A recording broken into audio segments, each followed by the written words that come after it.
to do front brakes on a third generation Toyota Prius.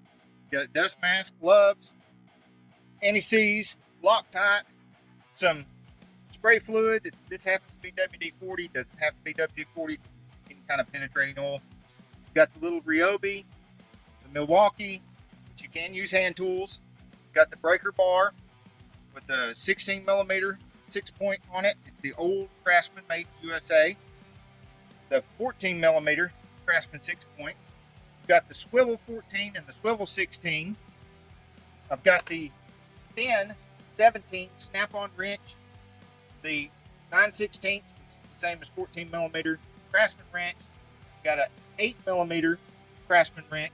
These are old Craftsmans that are USA made, and I have links to everything in the description of my video except for the old Craftsman, because if you a link to the new Craftsman, it's probably Chinese made.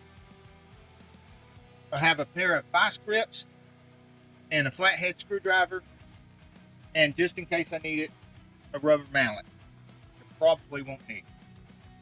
Oh, and a wire brush. Last but not least, a flip socket from this Aries set that I bought. Cost less than one of my Mac or Matco. Been using them for a year now, and they're still working. Sane Auto produces DIY auto repair videos and tool reviews. Hosted by retired ASE certified master mechanic Victor Sane.